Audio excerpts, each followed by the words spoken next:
Olá, meu povo, tudo bem com vocês?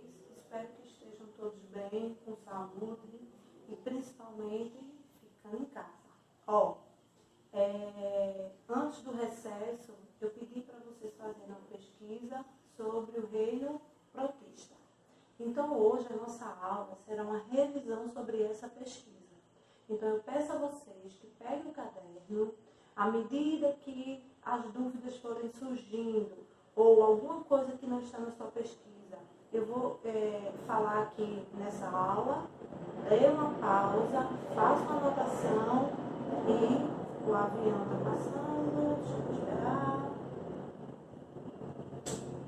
Essa vida de YouTube não é fácil.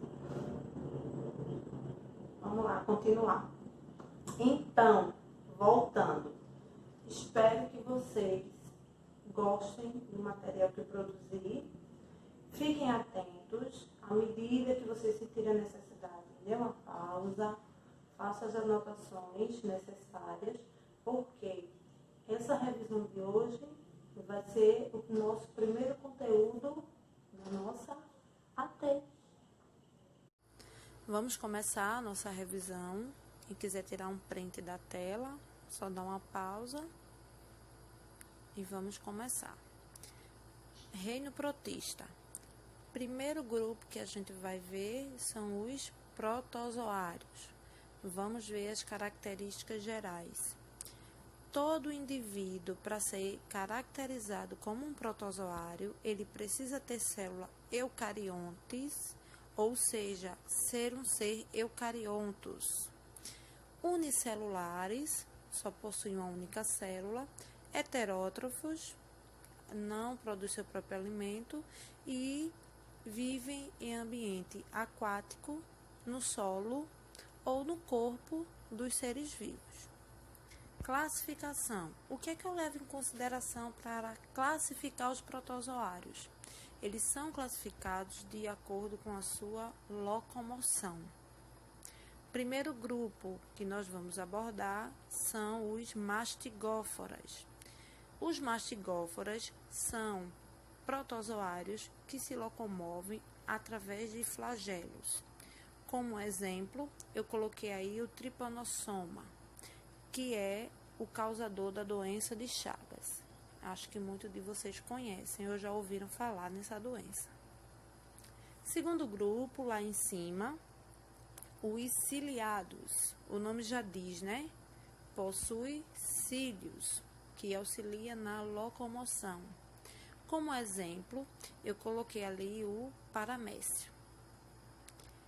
Terceiro grupo, risópodes ou sarconídeos.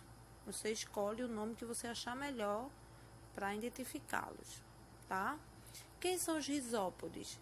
São protozoários que, para se locomover, utilizam os pseudópodes. Pseudo, todo mundo sabe que significa falso. Podes, pés. Então, são pés falsos. De que forma isso acontece? Ele usa o seu citoplasma para contrair, lança a parte inicial e depois contrai o restante. Então, essa é a forma de locomoção por propulsão, certo? O exemplo aí que eu coloquei foi a ameba. E por último, não menos importante, nós temos a classe dos apicomplexa. Quem são os apicomplexa? São protozoários que não têm estrutura locomotora. O principal exemplo são todos os parasitas. Posso citar o plasmódio. Mas todos os parasitas, eles não têm estruturas locomotoras. Logo, nós dizemos que são apicomplexas. Com exceção de alguns, né? Como a ameba, que é um risópodes. Lá para cima agora, temos a reprodução. Como é a reprodução dos protozoários?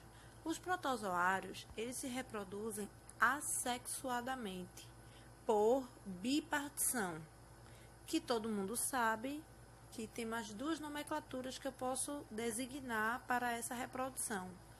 Posso chamar de bipartição, posso chamar de cisiparicidade e também posso chamar de divisão binária.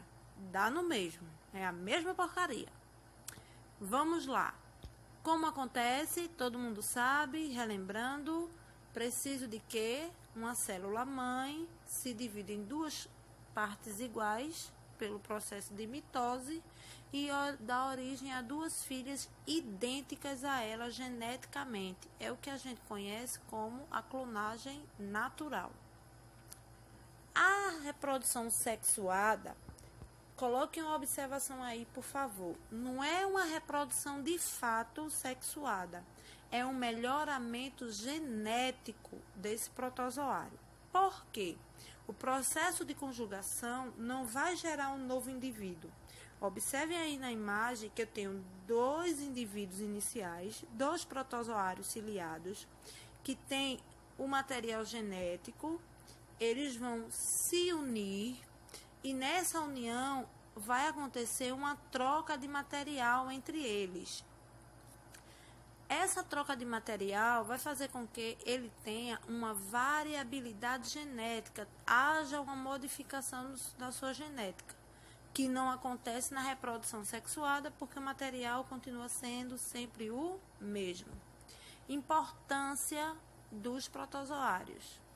Alguns vivem em simbiose, como exemplo, eu tenho um cupim e uma espécie de protozoário ajuda na digestão, né? Vive no seu trato digestório. E as doenças é o grande forte dos protozoários, é um dos principais causadores de doenças em animais e plantas.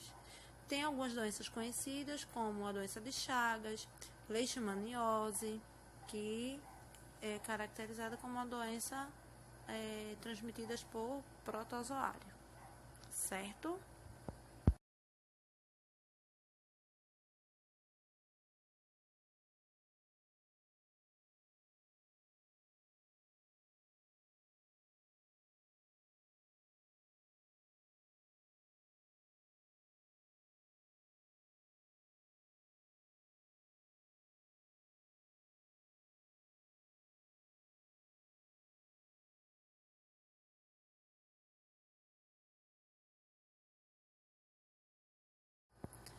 Vamos continuar agora com as algas, certo?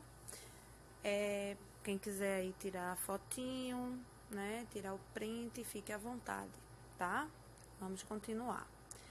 Olhem aí no primeiro lado do quadro, eu elenquei as características gerais das algas, mas eu esqueci de colocar, e se vocês puderem, por favor, o primeiro ponto, as algas, elas são seres eucariontos, que todo protista são eucariontos, certo? Possui célula eucarionte. Então, vamos lá.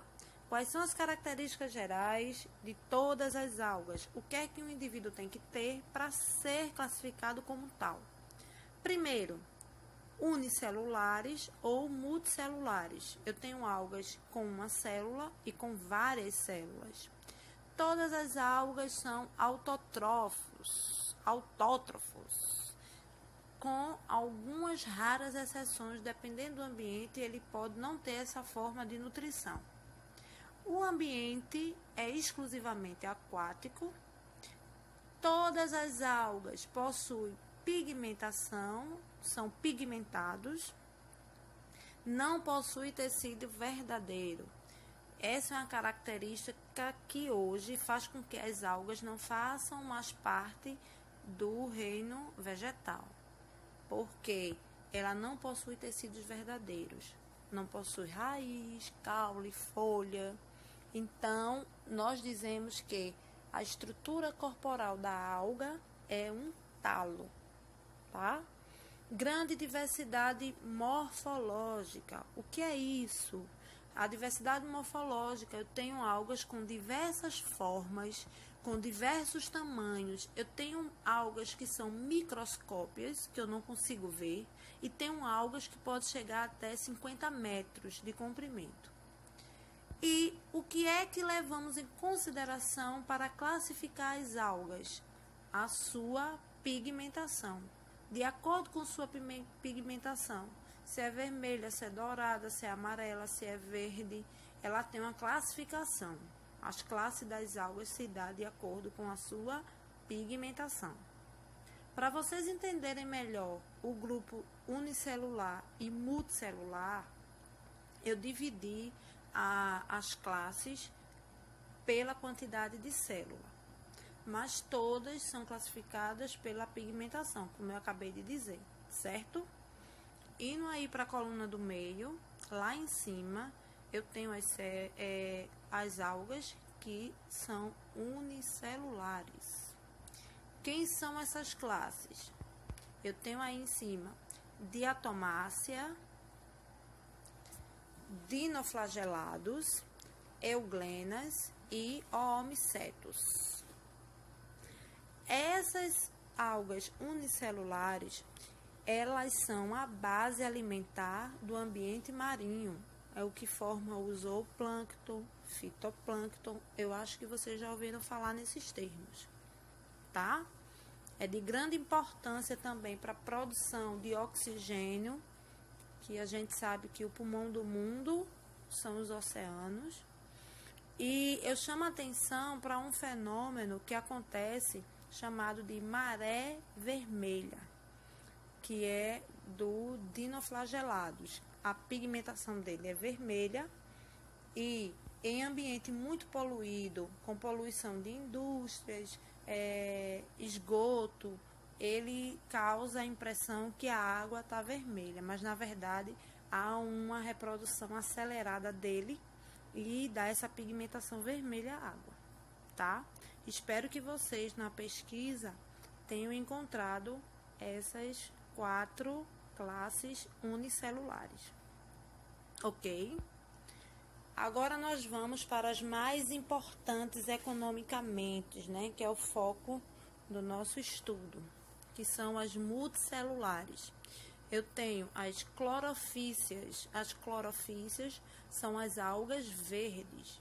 São as algas que possuem amido, reserva de amido, e sua parede celular, ela é constituída por celulose.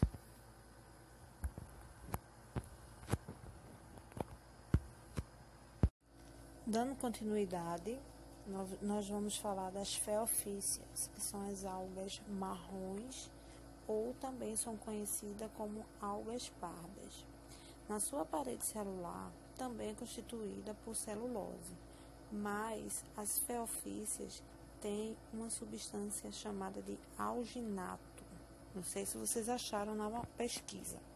O alginato, ele dá flexibilidade e resistência às algas marrons, que é mais conhecida como alga parda, né? As algas pardas, elas têm mais resistência, travou aqui como sempre, resistência e flexibilidade. As algas pardas, elas são bastante conhecidas na maré baixa, que é aquele sargaço, né, que a gente consegue visualizar nas praias. Geralmente, seu habitat são na zona costeira, mais próximo da praia, pode chegar até 50 metros de altura, e essa substância, o alginato, ele é muito importante economicamente na fabricação de alimentos, produtos de beleza. É muito lucrativo, né? É muito bom também para a nossa economia. Continuando, a última classe aí, as rodopícias, que são as algas vermelhas. Parede celular com celulose, né? O composto. Os seus talos são muito ramificados e eles são encontradas, essas algas são encontradas em profundidades. É o seu ambiente, né? A gente só consegue identificar as algas vermelhas nas profundezas marinhas. Sobre a reprodução. Sobre a reprodução, nós estamos vendo aí que a reprodução pode ser sexuada por conjugação e alternância de geração. Eu vou observar isso aí com vocês depois. Por isso eu citei primeiro. Mas vamos lá para cima para a reprodução assexuada. A reprodução assexuada das algas pode acontecer de 3 formas. Bipartição, igual aos protozoários, é uma reprodução dos unicelulares, por fragmentação e esporulação, certo? Fragmentação, todo mundo sabe, um fragmento regenera outro corpo, e esporulação, a produção de esporos. Todo mundo já conhece esses termos, já estudamos no primeiro ano, tivemos uma revisão no início do ano. Quem tiver alguma dúvida é só recorrer ao caderno, internet ou me pergunta, tá? Voltando para a sexuada, a mesma coisa que acontece lá com os protozoários, né? Com outro integrante do reino protista. Por conjugação, que como eu disse a vocês, não vai gerar um novo indivíduo, e sim o melhoramento genético, a variabilidade genética da espécie. E também eles se reproduzem através de alternância de geração. Grave bem esse nome, que é o nosso próximo conteúdo que nós vamos abordar. Quando começar a ver o reino das plantas, nós vamos ver muito esse termo aí, alternância de geração, e eu vou explicar melhor. Importância das algas.